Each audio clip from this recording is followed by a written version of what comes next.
여기 그 포스트에 나와 있듯이 뭐 저는 하는 일이 그 전산 쪽 일을 하고 있는데 경제학이나 정치학, 철학에 대해서 이제 관심이 많고요. 그리고 경제학 부분은 원래 제 전공이었다 보니까 뭐 밥벌이하고 상관없이도 계속 관심을 가지고 일을 하고 있습니다. 특히 이제 제가 스마트 공장 관련해 갖고 지방을 돌아다니다 보니까 한국 경제에서의 그 맹점이 뭔가, 구조적인 문제가 뭔가를 생각하게 되었고요. 그러다 보니까 다시 결국은 이제 세계 경제 속에 한국 경제, 그리고 미국이 어떤 상태인가, 이런 것들에 대한 공부를 좀 하게 됐습니다. 특히 이제 AI 시대가 되니까 옛날에는 자료를 찾을 때 6개월 걸려서 찾아야 될 거를 뭐 일주일이면 찾을 수가 있어요. 검색에서 AI가 그야말로 독보적인 역할을 해주고 있는 것 같습니다. 뭐 제 소개는 조금 이따가 또 필요하면 더 하고요. 지금 강의로 이제 바로 넘어가 보도록 하겠습니다. 이번 강의는 제가 일단 그 AI 시대의 경제학이라고 말은 했지만, 물론 이제 요 내용 중에 AI 붐하고 전에 이제 그 IT 붐하고의 차이성, 그리고 이제 AI 붐의 전망이라든지 이런 것들도 뭐 이야기를 좀 하겠습니다만, 그 문제의 베이직이 되는, 그러니까 베이스가 되는 부분이 결국은 미국 경제와 세계 경제란 말입니다. 그래서 그 부분부터 이야기를 좀 해보도록 하겠습니다. 자, 다음 페이지 넘어서 차례가 뭐 대략 이렇게 됩니다. 첫 번째, 이제 미국이 어떻게 해서 지금 현재의 제국을 건설하게 됐는지 간단하게 말하고요. 그리고 이제 그 제국이 흔들려 온 70년 지금까지의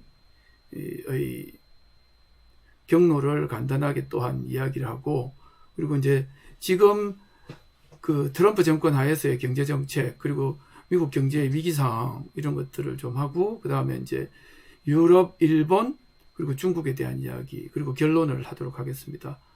자, 첫 번째, 미국이 제국을 건설하다라고 되어 있는데, 이게 이제 현실적으로 1920년대에 미국이 세계 경제 패권을 장악합니다. 앞으로 우리가 예상하듯이 뭐 중국이 세계 경제 패권과 관련해 미국 경쟁하는 이야기를 하는데, 저는 뒤에 이제 말씀을 드리겠지만 그 길은 아직도 강간 멀었다는 생각을 갖고 있는 사람입니다. 왜 그런가 하면은 여기 보시지만 첫 번째 줄에 그 1900년대 그리고 1920년대까지 자본주의의 생산 혁신과 관련해서 그 포디즘이라고 말하는데, 이걸 그 중심이 됐던 곳이 미국이 되고, 그리고 미국이 현실적으로 그 제조업 부가가치에서 압도적인 1위를 하는 게, 여기 옆에 표를 보시면은 비중이 미국이 44%, 영국과 독일이 한 10% 정도, 이런 정도의 차이를 보여요. 그리고 이게 전쟁이 끝나면은 미국이 70%를 차지합니다. 그래서 압도적인 세계 경제의 주도권을 장악을 하면서 패권이 이제 이동을 하게 됩니다. 자, 다음 번. 실질적으로 미국이 제국을 건설한 거는 브레튼 우즈라고 1944년에 그 세계 대전이 이제 바로 끝날 것이라고 예상되는 시점에서 제국이 시작이 됩니다. 브레튼 우즈 그러면은 흔히 말해서 이제 근본위 제도, 여기 보시면은 종전 후에 세계 질서를 이제 정립하는 것과 관련해 갖고 금 1온제에 35달러. 지금 이제 어느 정도 됐느냐? 제가 10월 10일 기준으로 찾아보니까 4,150달러더라고요. 100배 정도 넘게 차이가 나죠, 현재로는. 그리고 그때 당시에 44년 당시에 미국이 세계 경제의 70%, 금보관량도 70%. 그래서 브레튼 우즈를 실질적으로 이렇게 뒷받침할 만한 세계 기구를 창설합니다. IMF, IBRD. 그래서 모든 수출입과 관련된 통화는 달러로 하라라고 하는 게 이제 브레튼 우즈가 됩니다. 그리고 사실 앞에 페이지에 보시면은 1920년대에 제국의 기반을 닦았는데도 불구하고 44년대에서야 제국이 시작됐다라고 말하는 거는 전쟁 전에도 사실은 금융에서 영국을 압도했음에도 불구하고 세계 기축 통화는 그래도 파운드가 유지를 하고 있었어요. 근데 이제 44년 이후에 그 브레튼 우즈가 되면서 확실하게 달러가 세계에서의 그 패권을 차지하게 됩니다. 그걸 뒷받침하는 게 뒷페이지에 나올 무기대여법이나 마샬 플랜 같은 건데요. 요 참조로 되어 있는 부분이니까 보시고요. 그 다음에 이제 전후 자본주의 생산력의 발전, 이 부분은 뭐 간단하게 보시면 되는데, 예를 들면은 이제 아까 포디즘을 이야기했는데, 포디즘이란 뭐냐면 포드 자동차 회사로 얘기되는 그 대량 생산 라인, 그리고 효율적인 기계, 제조 기계들이 도입되는 상황, 그리고 이제 요 뒷면에는 전기를 이용한 공장 설립입니다. 그전에는 전기가 주가 되는 게 아니었어요. 1900년대 이전에는요. 산업혁명 때는 아시다시피 수력이라든지 전기기관을 통해서 했는데, 이때부터는 전기가 중심이 되니까 공장을 아무데나 세울 수 있는 상황이 됩니다. 소비재에서도 혁신, 그리고 유통, 여기 보시면은 뭐 나일론, 플라스틱, 트랜지스터 이런 것들이 그 전후에 발명되고, 그리고 그걸로 인한 대량 생산 체제, 그리고 대량 소비 체제가 만들어집니다. 그리고 오늘날과 같은 유통과 통신 시스템이 만들어지는데요. 그 여러분도 아시다시피 컨테이너라든지 냉동 운반 이런 게 70년대쯤에 이게 개발이 됩니다. 컨테이너라는 거는 사실은 유통에서 엄청난 혁신을 가져옵니다. 그리고 또 한 가지 중요한 것 중에 하나가 사회 경제적 요인인데, 사회보장이 그 유럽이나 그리고 미국도 어느 정도 그 발달하면서 전반적인 부분에서의 소비력이 증가하게 되는 계기가 됩니다. 참조로 아까 이제 무기대여법 마샬 플랜 이야기인데, 무기대여법은 그 요번에 우크라이나 전쟁하면서 다시 무기대여법이 나왔는데, 무기대여법은 2차 대전 때 그 미국이 영국이나 혹은 전쟁을 하는 프랑스, 뭐 소련, 중국에 대해서 그 지원을 했는데, 그냥 지원한 게 아니고 여기 무기대여법을 통해서 지원하고 그걸 빚을 갚아라 그랬어요.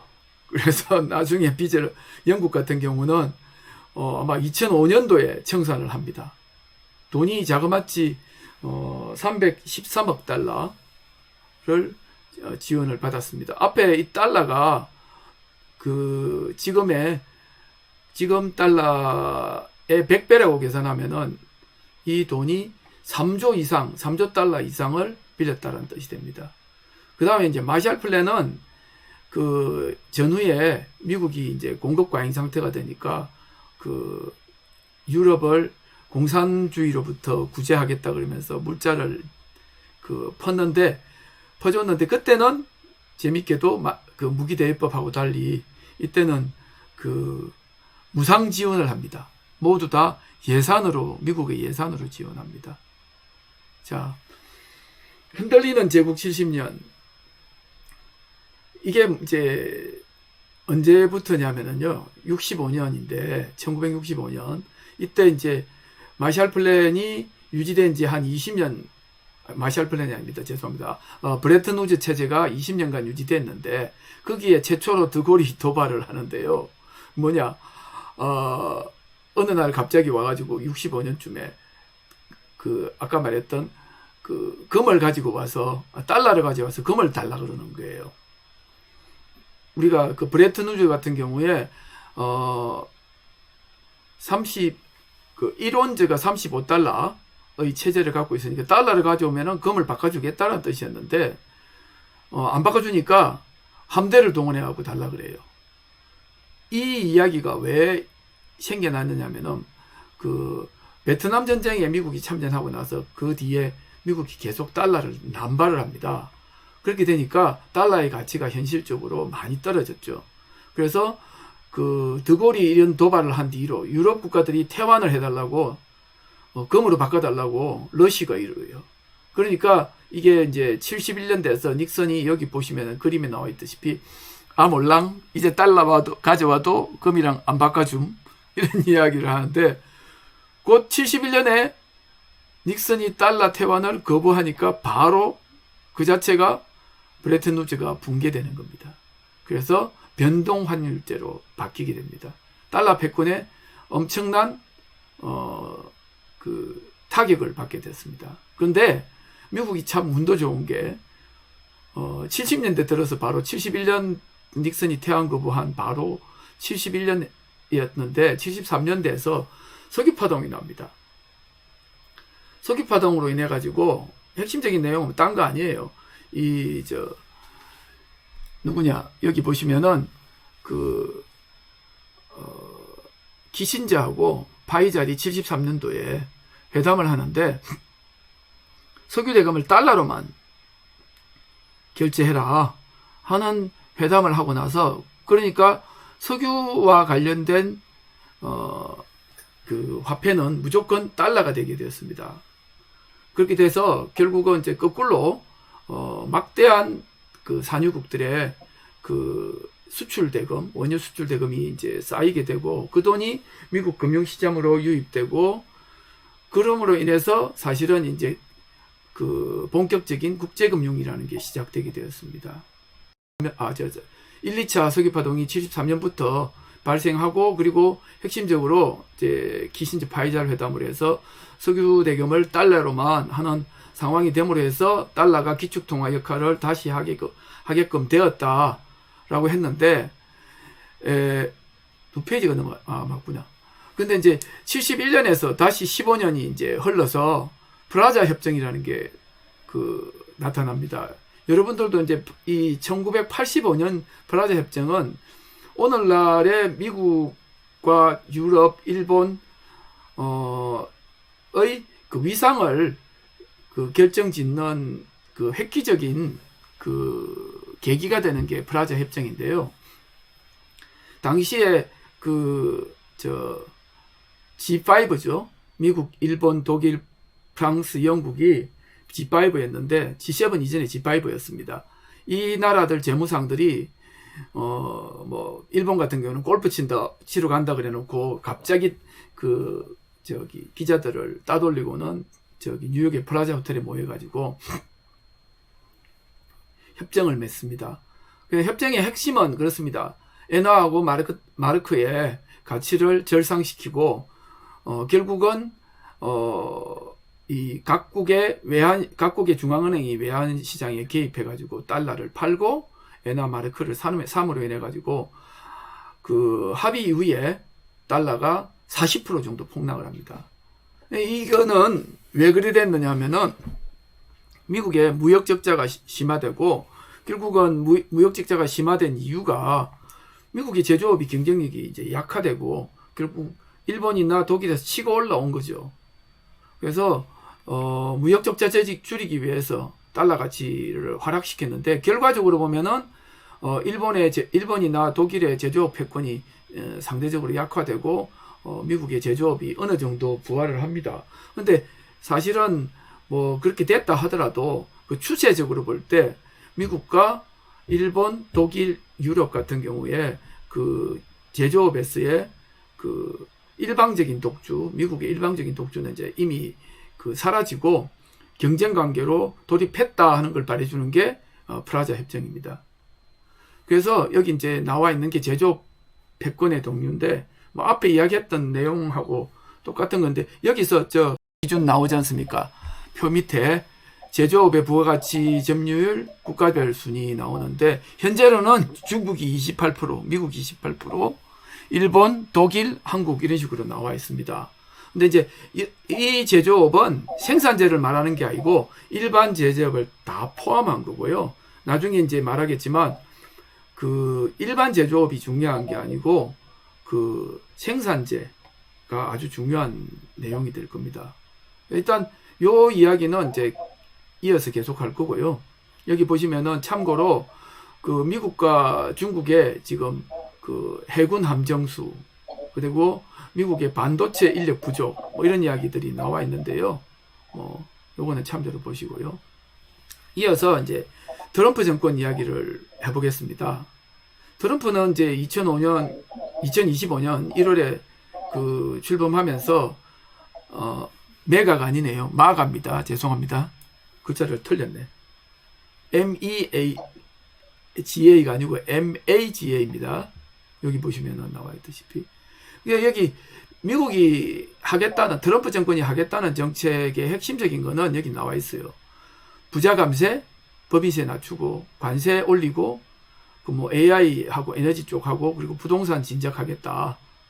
라는 건데, 여기 이제 지금 미란이라고도 하기도 하고, 마이런이라고도 하는데, 이 사나이가 지금 이제 그 트럼프 정권의 그 경제통입니다.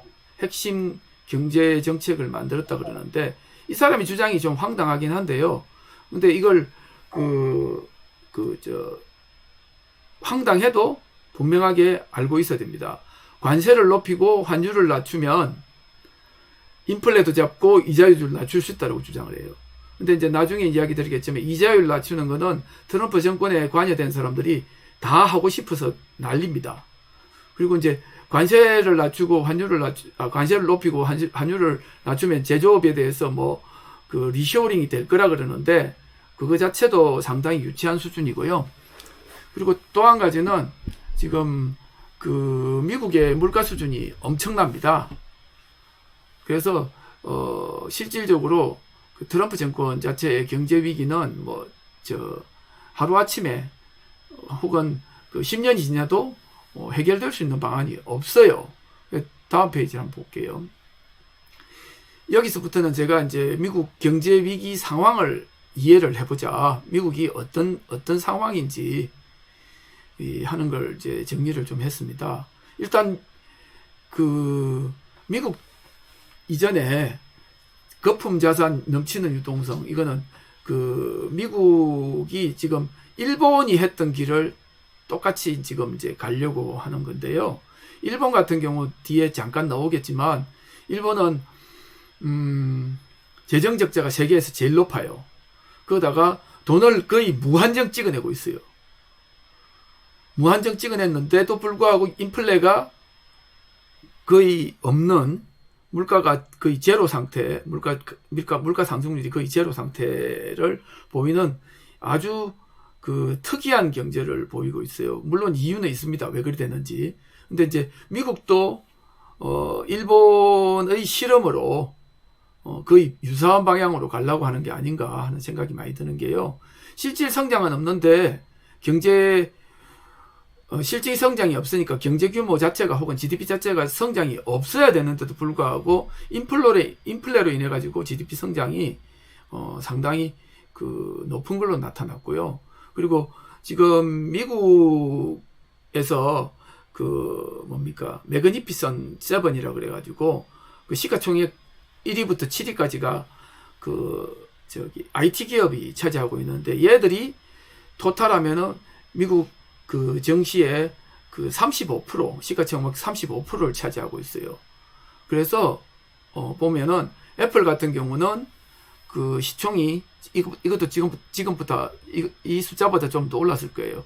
4,200조 시총인데 매출은 177조, 순이익이 52조. 그래서 보시면은 요 순이익 대비를 해보면은 100배죠. 근데 삼성 같은 경우는 10배죠. 시총과 순이익이. 그리고 매출 대 시총을 하면 지금 삼성이 지금 이제 올라가지고 이게 한 400조가 좀 넘을 거예요. 근데 기본적으로 그래도 1대1이라고 말을 해요. 근데 애플 같은 경우는 비교가 안 됩니다. 일단 40배, 50배 뭐 이렇게 되고 순이익 대비하면 100배가 됩니다. 그리고 여러분들 아시는지 모르겠는데 팔란티어 같은 경우는 그 매출 대비해도 100배가 넘어요. 그리고 지금 현재 주가가 2009년 리먼 사태 때하고 비교해 보면은 지금 오늘 보니까 그 48,000까지 올랐던데 예전에 그 리먼 사태 때는 7,000이었거든요. 이걸 버블이 아니라고 말을 할 수가 없습니다. 자, 또 상황 2입니다. 상황 2는 뭐냐? 제조업 불능 상태입니다. 제조업이 리쇼링을 한다고 이게 되는 게 아닙니다. 왜냐하면은 제조업 패권 아까 말씀드렸다시피 현실적인 제조업 패권은 85년 이래로 독일하고 일본하고 각축을 하다가 사실은 2010년 이후에는 아예 제조업을 경시하는 풍조 때문에 뿌리까지 무너졌어요. 왜 그러냐 하면은 예를 들어서 이제 조선산업 같은 경우 아까 이야기할 때 보면은 그 미국 군함을 짓는데 필요한 그 설계 인원이 한 10,000명 정도 필요하다는데 해마다 지금 배출되는 사람이 없다 보니까 1,000명밖에 안 된다는 거예요. 기본적으로 기관 엔지니어가 없어요. 그리고 그것들을 양성하는 전문대학 자체가 몰락을 해버렸어요. 그래서 실제로 애플이 미국에다가 공장을 짓는다면은 공장을 지을 수도 있어요. 짓는다 그러면은 로봇이나 뭐 자동화를 통해 갖고 거의 사람을 안 쓰는 수준으로 하게 될 거고, 예전에 비슷한 케이스가 그 아디다스가 공장을 독일에 한번 지었어요. 완전 자동화 로봇, 거의 로봇이고 사람은 이제 로봇을 관리하는 뭐 10명, 20명 뭐 이렇게밖에 고용을 안 했는데 결국 가서는 그것도 문 닫았어요. 결국은 왜냐면은 그 품질 관리가 안 되는 거예요. 테슬라 같은 경우도 메가 플랜트가 결국은 중국에서 하고 있고 모든 그 자동차를 그 중국 중심으로 제조를 하고 있는데 캘리포니아에서 공장을 테슬라가 만들어서 지어서 하고 있단 말입니다. 문제는 그 캘리포니아는 저기 일리노이나 디트로이트 쪽하고 미시간 쪽하고 성격이 완전히 달라요. 그쪽에는 이전에 그 자동차에서 그 일을 하던, 자동차 산업에서 일을 하던 더스트벨트 쪽에 노동자들이 있지만 이쪽 그 캘리포니아에서는 결국은 그 전부 다 자동화하고 사람을 고용을 안 한 거예요. 그래서 한국에 테슬라 차가 들어와서 보니까 유격이 그렇게 심한 거예요.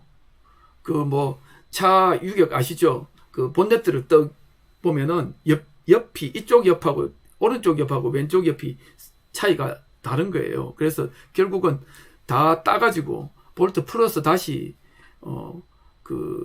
고정을 한다든지 이런 식으로 해야 되니까 품질이 안 나옵니다. 그래서 어쨌든 현재 상황 2 제조업 불능 상태, 이게 그 문제의 어떻게 보면은 핵심적인 내용일 수 있어요. 다음에 미국은 재정 적자가 엄청나게 심각합니다. 현재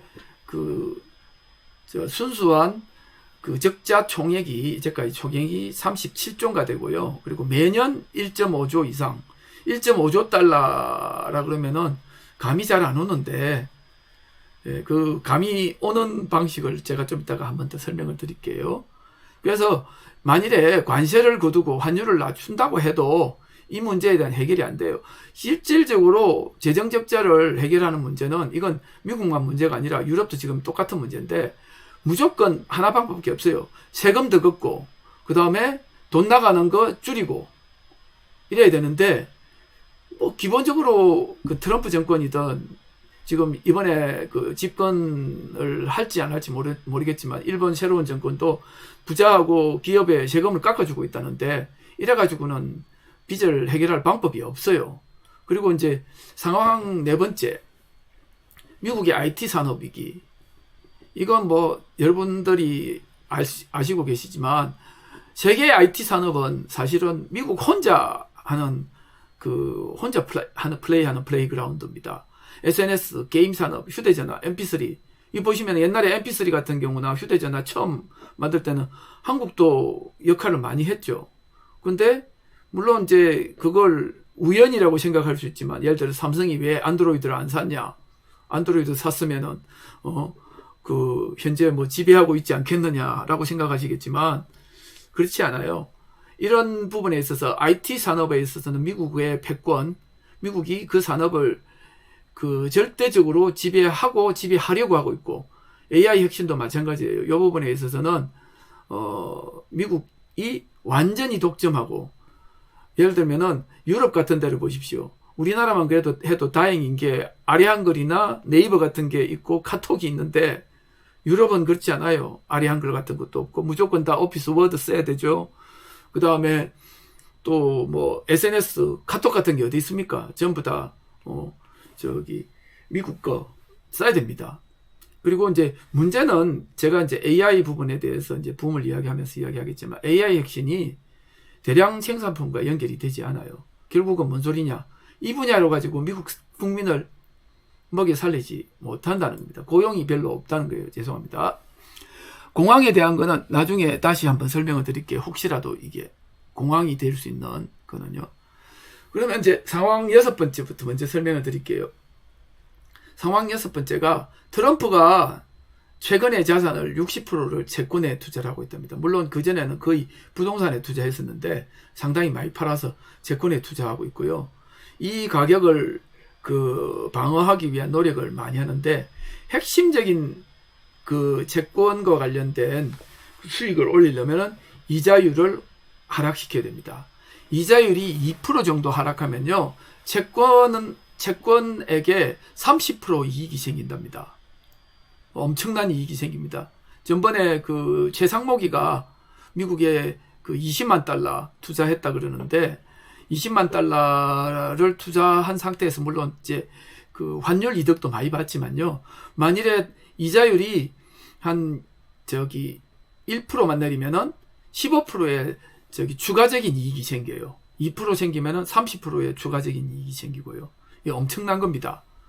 이거는 그 누구나가 알고 있는 계산인데 이 알고 있는 거를 실질적으로 트럼프는 그 진행을 하고 있어요. 그리고 이제 요즘에 또 암호화폐에 꽂혀가지고 그걸로 엄청난 돈을 벌어들이고 있죠. 이렇게 된 데는 그 트럼프 일가 돈을 벌어들이는 데서 뒤에 역할을 하고 있는 게 페이팔이라고 여러분들 아시잖아요. 페이팔 그룹 걔들이 그 뒤에 있다고 이야기를 하고 있습니다.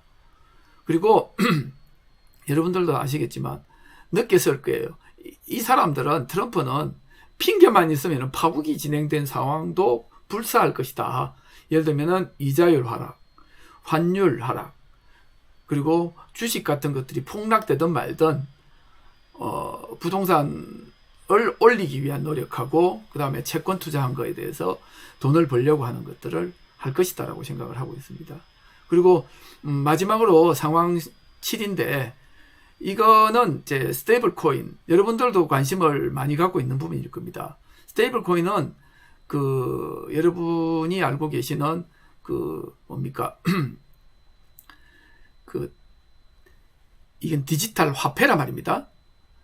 그래서 그 지금 나와 있는 비트코인 같은 암호 자산, 암호 화폐가 아닙니다. 암호 자산하고는 질을 완전히 달리합니다. 스테이블 코인은 그 등가성이 존재해요. 그러니까 1달러 대 뭐 얼마 이런 식으로 등가로 교환돼서 그 가치 자체가 변화하지 않습니다. 그래서 똑같이 화폐가 가지고 있는 역할을 하게 되는데 이걸 발행하는 순간 발행처는 무조건 돈 벌게 돼 있어요. 왜냐? 그 나쁜 짓만 하지 않고 자기가 그 발행한 것만큼을 갖고 있으면서 그 돈을 그 안전한 자산에다가 투자를 하면은 그 이자만큼은 가만 앉아서 돈을 버는 거죠. 그래서 스테이블 코인을 서로 하려고 그래요. 그런데 이제 문제의 핵심은 스테이블 코인을 발행하기가 쉽지 않은 게 중앙정부가 쉽지 않은 게 한국 같은 경우도 마찬가지입니다. 한국은행이 뭐 스테이블 코인을 해보겠다 그러는데 안 되는 이유가 익명성입니다. 익명성을 보장해주는 순간 이거는 범죄에 이용될 뿐만 아니라 또한 뭡니까 그 세금 탈루 할 수 있는 가장 좋은 방법이 되거든요. 그래서 당연히 암호화폐라든지 이 스테이블 코인 같은 게 익명성을 가지는 유통이 되는 순간 이게 정부의 그 뒤통수를 때리는 세금을 못 걷어들이니까 그런 상황이 벌어지는 겁니다. 그래서 이걸 말이 쉬워 스테이블 코인이지 스테이블 코인을 함부로 이걸 뚜껑을 열 수가 없어요. 이 판도라의 상자라서 미국이 지금 그 국채 때문에 그 구매할 주체가 없으니까 이걸 해보겠다 그러는데 이게 화폐 역할을 하는 순간 사실은 똑같이 인플레 유발할 수 있고 화폐량 자체는 또 늘어나는 거기 때문에 마음처럼 할 수가 없습니다. 아까 말했듯이 익명성이 제공 안 되는 순간 아무도 안 사요. 그렇기 때문에 익명성을 제공해 줘야 되고 또 한 가지는 그 중앙정부가 이걸 발행을 하면서 그 아까 말했던 뭡니까 국채를 대신하겠다라고 하면은 국채가 발행돼 갖고 나타나는 현상하고 똑같은 양상이 나타납니다. 그래서 결국 스테이블 코인이라는 게 그 쉽게 발행하지도 못하고 발행했다 그러면은 그 뒤에 어떤 일이 있을지 몰라요. 그리고 또 한 가지 문제. 지금 중국이 외환 보유고가 3조 2천억 달러입니다. 이것을 이용해서 그 똑같이 이 액수를 담보로 해서 만일에 달러 표시 스테이블 코인을 찍어내는 순간이 된다면은 미국이 그 미국 중앙은행이 혹은 중앙은행이 없죠. 그 연준이죠. 미국 연준이 더 미국 정부가 발행하는 스테이블 코인보다 그 뭡니까 보정의 효과가 더 높기 때문에 이건 확실하게 외환을 갖고 있지 않습니까? 국채를 가지고 있고 그렇기 때문에 그 경쟁을 한다면은 중국이 우위에 설 수도 있어요. 그렇기 때문에 스테이블 코인이라는 걸 마음대로 찍어내지 못합니다. 자, 다음 페이지 넘어가 보겠습니다. 이 이제